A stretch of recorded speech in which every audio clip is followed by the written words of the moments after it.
નમસ્કાર દર્શક મિત્રો, હું શીતલ મહેતા. ન્યૂઝ ઓફ કચ્છમાં આપનું સ્વાગત છે. જોઈએ આજના સમાચાર.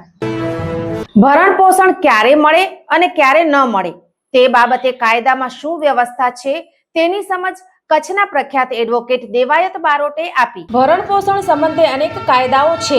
ભરણ પોષણ કયા સંજોગોમાં મળે અને કયા સંજોગોમાં ન મળે તે સંબંધે કચ્છના પ્રખ્યાત એડવોકેટ દેવાયત બારોટે વિસ્તૃત ચર્ચા કરી. સામાન્ય રીતે જોવા જઈએ તો પતિ પત્ની વચ્ચે કોઈ પણ અણબનાવ બને છે ત્યારે જે પત્ની છે એ પતિથી અલગ રહે છે ત્યારે એના માટે કોઈ આવકનું સાધન ન હોય ત્યારે એનું અને એના બાળકોના ભરણ પોષણ માટે કાયદામાં જોગવાઈ કરવામાં આવેલી છે. અને આ જે ભરણ પોષણનો કેસ છે આખું સિવિલ નેચરનો હોવા છતાં પણ એને ક્રિમિનલ ઓફેન્સ તરીકે ગણવામાં આવેલું છે, કારણ કે આ એક બેનિફિશિયરી એક છે ત્યક્તા મહિલાઓ માટે. હવે જૂના કાયદામાં એટલે કે સિવિલ પ્રોસિજર કોડમાં 125 અને અત્યારે જે નાગરિક સુરક્ષા સંહિતા નવો કાયદા જે અમલમાં આવ્યા એમાં કલમ 144માં કેવા સંજોગોમાં પત્ની ભરણ પોષણ મેળવવા માટે હકદાર થઈ શકે તેની જોગવાઈ કરવામાં આવેલી છે. એટલે કે પતિ જે છે એની પાસે પૂરતા સાધનો હોવા છતાં પણ જો તેના પત્ની તથા સગીર સંતાનોનું ભરણ પોષણ ન કરે તો કોર્ટ તેને ભરણ પોષણ ચૂકવવા માટે આદેશ કરી શકે અને ભરણ પોષણ કોર્ટના આદેશ છતાં પણ ભરણ પોષણ ન ચૂકે તો કોર્ટ જે છે એને જેલમાં મોકલવાની સજા પણ કરી શકે છે. પરંતુ અમુક સંજોગો એવા હોય ત્યારે પત્ની ભરણ પોષણ મેળવવા હકદાર થતી નથી. કાયદામાં સ્પષ્ટ જોગવાઈ કરવામાં આવેલી છે કે પોતાનું ભરણ પોષણ ન કરી શકનાર પત્ની તથા બાળકો અથવા એમના વૃદ્ધ માતા પિતા એ ભરણ પોષણ મેળવવા હકદાર થશે. એટલે કે જો પત્ની પોતે કમાતી હોય, પોતે પોતાની આજીવિકા રળતી હોય તો તે પોતાના પતિ પાસેથી ભરણ પોષણ મેળવવા હકદાર નથી. તે જ રીતે માતા પિતા જે વડીલો છે એની પણ પોતાની અંગત આવક હોય અને એ કમાતા હોય તો પણ એ મતલબ કે જે પોતાનું ભરણ પોષણ કરી શકવા સક્ષમ નથી એવા લોકો જે છે એ ભરણ પોષણ મેળવવા માટે હકદાર બની શકે છે. તે જ રીતે ભરણ પોષણ ન મળવાનું બીજું કારણ છે પત્ની જો વ્યભિચારી જીવન જીવતી હોય તો. પત્ની જે છે એ બીજા વ્યક્તિ સાથે જો અનૈતિક સંબંધ ધરાવતી હોય તો પણ તે ભરણ પોષણ મેળવવા માટે હકદાર થતી નથી. તે જ રીતે જે પત્ની છે કોઈ પણ જાતના કારણ વિના એટલે કે વ્યાજબી કારણ વિના, નાનો મોટો અણબનાવ તો ચાલે પણ કોઈ વ્યાજબી કારણ ન હોય છતાં પણ જો એ પતિનો ત્યાગ કરી અને સ્વચ્છંદી જીવન જીવતી હોય, પોતાની રીતે અલગ રહેતી હોય તો એ પણ ભરણ પોષણ મેળવવા હકદાર બનતી નથી. તે જ રીતે પત્ની જે છે એ કાનૂની પત્ની નથી. એટલે કે અગાઉ જે લગ્ન થયેલા છે એ લગ્ન ચાલુમાં હોવા છતાં અત્યારે ઘણા બધા લિવ ઇન રિલેશનના પ્રશ્નો જ્યારે ઉપસ્થિત થાય છે ત્યારે જે લિવ ઇન રિલેશનમાં પતિ પત્ની તરીકે રહેતા હોય ઘણા બધા ચુકાદા આવ્યા છે કે લિવ ઇન રિલેશનમાં જો સામાન્ય જનતાને એવું લાગે કે આ પતિ પત્ની છે તો પણ એ ભરણ પોષણ મેળવવા હકદાર થાય છે. પરંતુ કાયદામાં જે સટીક જોગવાઈ કરવામાં આવી એમાં પણ એવું કીધું છે કે જે ઉપપત્ની હોય કે જે કાયદેસરની પત્ની ન હોય અને પત્ની તરીકે જો સાથે રહેતો તો એ પણ ભરણ પોષણ મેળવવા હકદાર થતી નથી. આ બાબતે જે છે મહત્વના ચુકાદા તરફથી હું તમને ધ્યાન દઉં છું. 2023માં એક ચુકાદો આવ્યો છે, શાંતાકુમારી વિરસ થેમગોવડા. આ જે ચુકાદો છે એમાં જે છે એ પતિ પત્ની વચ્ચેનો જે બનાવ છે અને એમાં પણ જે છે પત્ની જે છે એ વ્યાજબી કારણ વિના પોતાના પતિનો ત્યાગ કરીને ચાલી ગયેલી હતી એટલે એને ભરણ પોષણ મેળવવા હકદાર બની નહીં. અન્ય એક ચુકાદો છે સવિતાબેન વિરુદ્ધ સ્ટેટ ઓફ ગુજરાત 2005. કાનૂની રીતે લગ્ન થયેલી પત્ની જ એટલે કે જે કાનૂની રીતે પત્ની ન હતી એ ઉપપત્ની હતી એટલે એમાં નામદાર ગુજરાત આવ્યું કે આ જે બેન છે એ ભરણ પોષણ મેળવવા માટે કાયદેસર રીતે હકદાર થતી નથી. કારણ કે કાયદામાં સ્પષ્ટ જોગવાઈ છે કે પોતાનું ભરણ પોષણ ન કરી શકનાર પત્ની એટલે પત્ની હોવાનો કાનૂની દરજ્જો એ બહુ મહત્વનો ભાગ ભજવે છે. એવી જ રીતે જે અમિત કુમાર કશ્યપ વિરુદ્ધ સંગીતા ટાપો, એમાં પણ પત્ની જે છે કોઈ પણ જાતના વ્યાજબી કારણ વિના એના પતિનો ત્યાગ કરીને ચાલી ગયેલી હતી. તેવા સંજોગોમાં એ પણ ભરણ પોષણ મેળવવા માટે કાયદેસર હકદાર બની નહીં.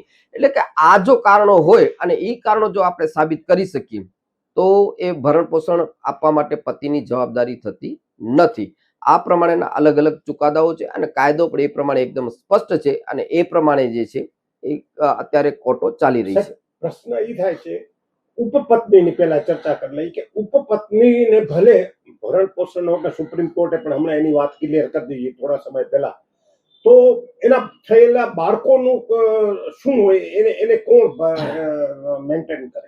સાહેબ, ઉપપત્નીના બાળકો પણ એજ પર ધ ભારતીય વારસા ધારા હેઠળ અનોરથ સંતાનો તરીકે ગણતરી કરવામાં આવશે.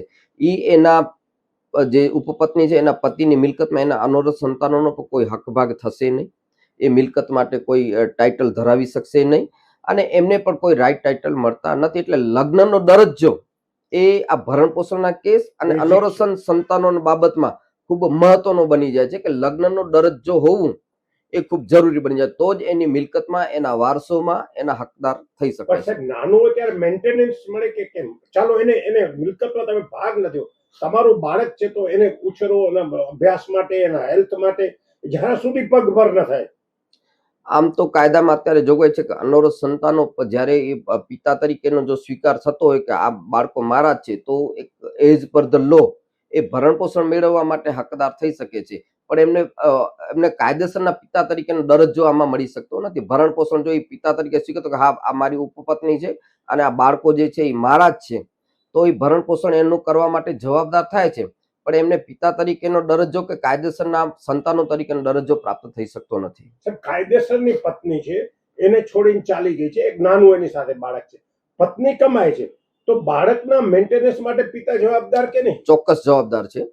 પત્ની પોતે કમાય છે, પણ બાળકના ભરણ પોષણ કરવાની જવાબદારી પિતાની અને માતાની બંનેની જ્યારે હોય છે, ત્યારે જ્યારે પત્ની પોતાનું કોન્ટ્રીબ્યુટ કરશે એ જ રીતે જે છે પિતા પણ એમાં ફરજિયાત પિતા જે છે અત્યારે 25,000 કમાય છે અને પત્ની જે છે એ પણ 25,000 જો કમાતી હોય તો બંનેની ભાગીદારી કરીને બાળકના વેલફેર માટે, એના ભરણ પોષણ માટે કરવાનું છે. એટલે કે પત્ની સ્વૈચ્છિક રીતે પોતાના પતિનો ત્યાગ કરીને ચાલી જતી હોય અને સારી આવક ધરાવતી હોય તો પણ એના સગીર સંતાનના ભરણ પોષણ કરવાની જવાબદારી એના પિતાની રહે છે, એજ પર ધ લો. પણ અને સર, એવું બને કે પત્નીનો તો રોલ છે બિચારી નાનપણથી બાળકોને મોટા કરે, એ જે પોતાની એનર્જી એને આપે છે, તો પિતા એ સમયે એનર્જી નથી આપતા, તો એનું કોન્ટ્રીબ્યુશન ઓછું થઈ જાય છે. એ કોર્ટ દરેક કેસના દરેકના સંજોગો અલગ હોય છે. સંજોગ, પરિસ્થિતિ અને પતિ ઉપર આ પત્ની અને બાળક સિવાય બીજા કોઈના ભરણ પોષણની જવાબદારી છે, એ જવાબદારીઓ નક્કી કરી અને ભરણ પોષણના હુકમ કરતી હોય છે. એટલે એમાં કોન્ટ્રીબ્યુટ કોનું વધુ કોનું એ જોવાનું નથી હોતું, પણ જે ભરણ પોષણ કરવા માટે જેના વિરુદ્ધ દાવો કરવામાં આવ્યો છે, જેના વિરુદ્ધ અરજી કરવામાં આવી છે, એ વ્યક્તિ ઉપર આ સિવાય બીજા કોની જવાબદારીઓ છે, જેમ કે માતા પિતા છે, બીજા અપરિણિત ભાઈ બહેનો છે કે વૃદ્ધ માતા પિતાની મેડિકલનો ખર્ચો છે, એ બધું ધ્યાને લઈ અને એના આવકના સ્ત્રોત ધ્યાને લઈ અને એને ભરણ પોષણના હુકમ થતા હોય છે. એ તો સાચું જ કે ભાઈ એ બાળક છે જે એનું જ છે, એટલે પત્ની તેજી ગઈ છે, પત્ની કમાય છે, પરંતુ છેક સુધી વારસાઈ સુધી પણ એનો હક રહે કે કેમ બાળકનો? ચોક્કસ. બાળક જે છે, પત્ની ભલે ત્યાગ કરીને ચાલી ગઈ છે, બાળકને પોતાની સાથે લઈ ગઈ છે, ઘણીવાર ડિવોર્સ પિટિશન થાય છે, એમાં પણ એવું બંને પતિ પત્ની નક્કી કરે છે કે ભાઈ બાળકનો કબજો હંમેશા માટે પત્ની પાસે રહેશે અને પત્નીનો કરશે, છતાં પણ એ બાળક જે છે એને પૈતૃક મિલકત જે છે, એના પિતાએ કમાવેલી જે મિલકત છે એમાં કાયદેસરનો હકદાર થઈ શકશે, કાયદેસરનો વારસદાર બની શકશે અને સમયાંતરે એ મિલકતમાંથી જ્યારે ભાગ બટાઈ થશે ત્યારે ભાગ પણ માંગી શકશે. એ એના હકો અધિકાર રહે છે. દાદાની મિલકત જો પિતાને આવી તો પણ દાદાની મિલકતમાં પણ રહેશે. દાદાની મિલકત જ્યાં સુધી પિતા હયાત હોય ત્યાં સુધી કલમ 8 મુજબ દાદાની મિલકતમાં એ ભાગ માંગી શકતો નથી પૌત્ર, પણ પિતાની હયાતી બાદ જો દાદાની મિલકતમાંથી એના પિતાના ભાગે જે મિલકત આવેલી હોય એનો એ વારસદાર થઈ. આ રીતે ભરણ પોષણ સંબંધે કાયદાઓમાં જોગવાઈઓ છે. સોફ Kutch power by Opal electronics, LG best shop, Vijaynagar road Bhuj, Rambagh road Adipur. Power by KC jewellers, latest fashion ડિઝાઇનના ઓર્નામેન્ટ્સનો વિશ્વાસપાત્ર શોરૂમ, હોસ્પિટલ રોડ ભુજ. દર્શક મિત્રો, આજે તારીખ 20 જૂન 2025. આ હતા આજના સમાચાર. આવતીકાલે ફરી મળીશું. ત્યાં સુધી મને રજા આપશો. નમસ્કાર.